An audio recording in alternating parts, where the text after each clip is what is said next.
Hey guys, today I'm with Eric. He's from US and he's gonna share his experience in Odessa. So my first questions, what are you doing here right now during global pandemic?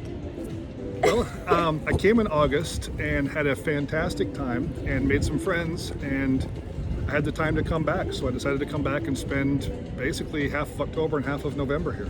Okay. Did you have any problems with entering Ukraine right now because of COVID?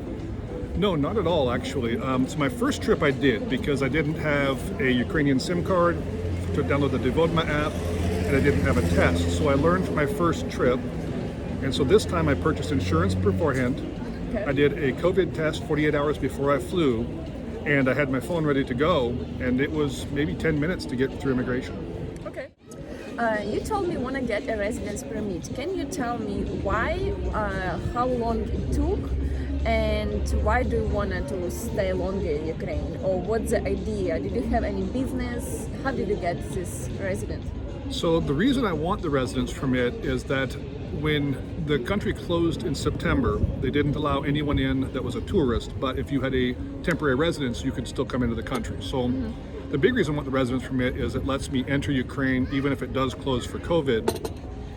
It also allows, if you overstay your visa, it's not a problem. So Ukraine you can stay 90 days out of every 180. This way I don't have to worry about coming up against a 90-day window. Okay. And how long it took to make this document? So it's still in the process. It's been about a month now. So to do it, I hired an attorney and did a power of attorney for him and had to have it notarized to be legal in Ukraine. And so now with that, he's using that to form a business that will then hire me, and that's how I'll get the permit. Okay.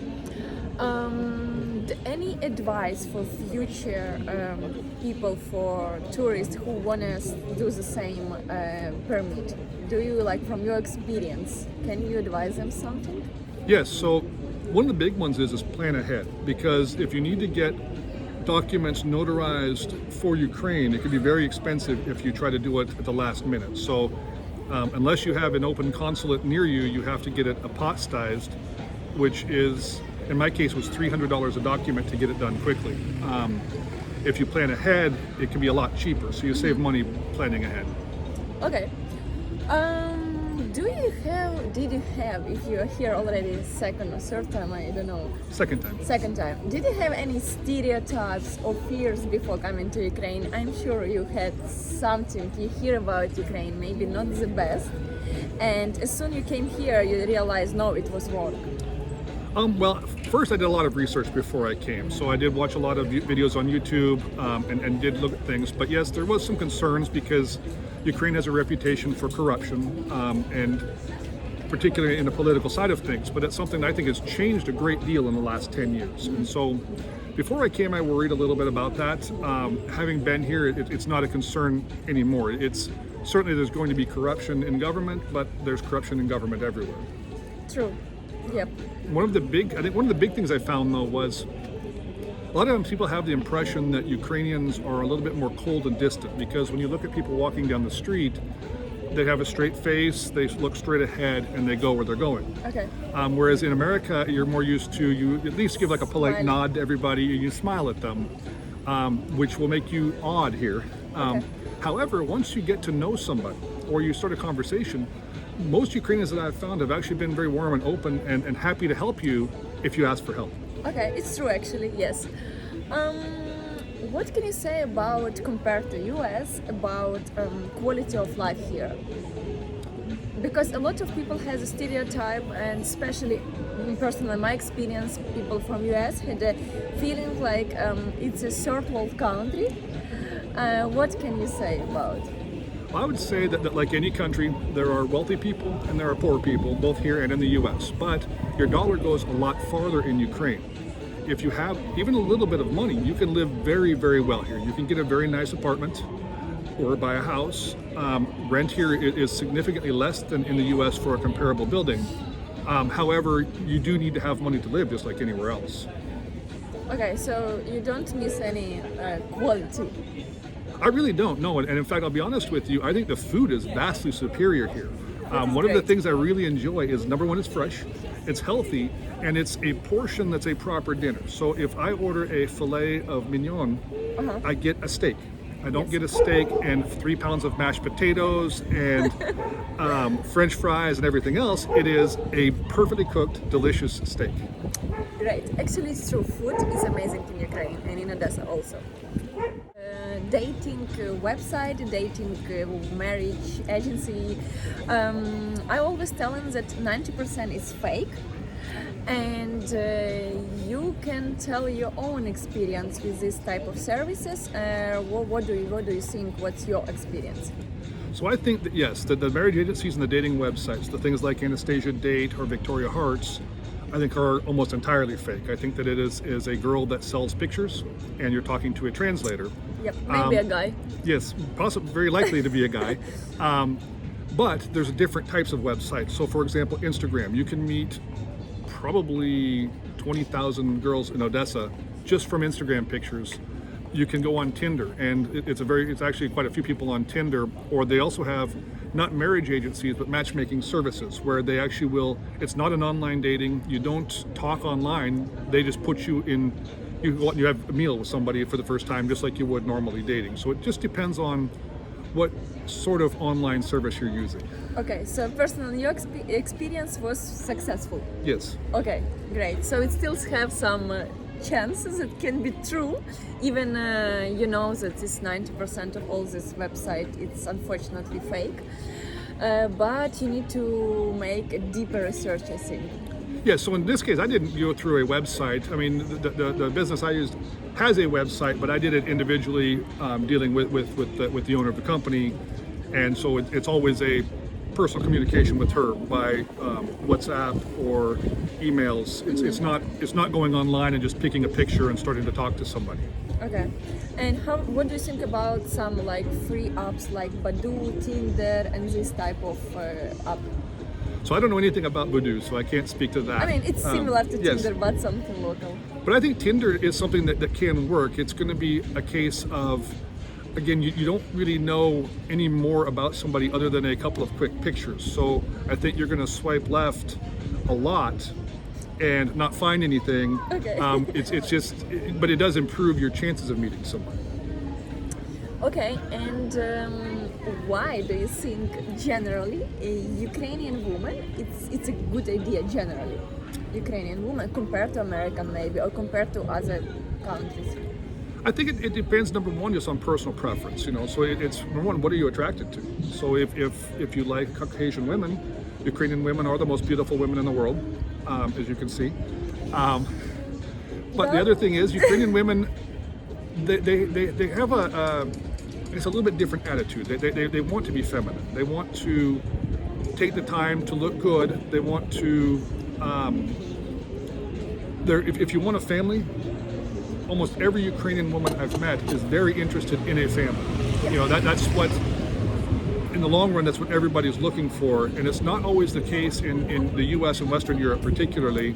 I think there's other countries that people can go to as well if they're interested in international dating. But for somebody that's interested in a Caucasian woman, Ukraine is one of the best options. It's true. I think so. Many people have doubts about does it make sense to come in Ukraine during winter time, or it's only summer city? Well, I think Odessa obviously has a lot more activity in the summer. However, there are perks in the winter. Number one, you can rent a very nice apartment right in the city center for as much as half the price as you would in the summer. The restaurants are still open, the food is still great, and it's easy to get a table at the best restaurants. Now, if you want the late night party scene, that of course is less, particularly with COVID. However, but bars still open actually. The bars are still open. The opera house is open. They've still got concerts. Everything is still going on. You just don't have swimming at the beach, and some of the clubs may not be open until 8 in the morning now. They might close a little earlier because they don't have as much business. But everything is still here. It's just a little bit more subdued in the winter. Okay, more chill. Yes. It's global. You told me you learned Russian. Do you have any language barrier right now? do you have to speak Russian, or it's okay, or what's the troubles for you maybe? It sort of depends on where I'm at. So I don't speak Russian well. I like to say "Я говорю не хорошо по-русски," but I speak enough to get by for basic day-to-day things. I have had people come up and want to have a conversation in Russian, and it's a halting conversation, but we can get by. But there's not really a barrier to come and visit without it.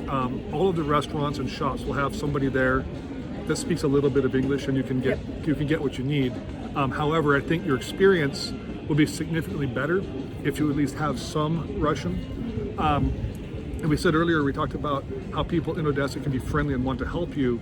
When they see you're trying to speak Russian or trying to speak Ukrainian, even though it's not good, they appreciate that you're trying. Absolutely. Okay, anything else to add? What do you think about Ukrainian? What's caught your attention?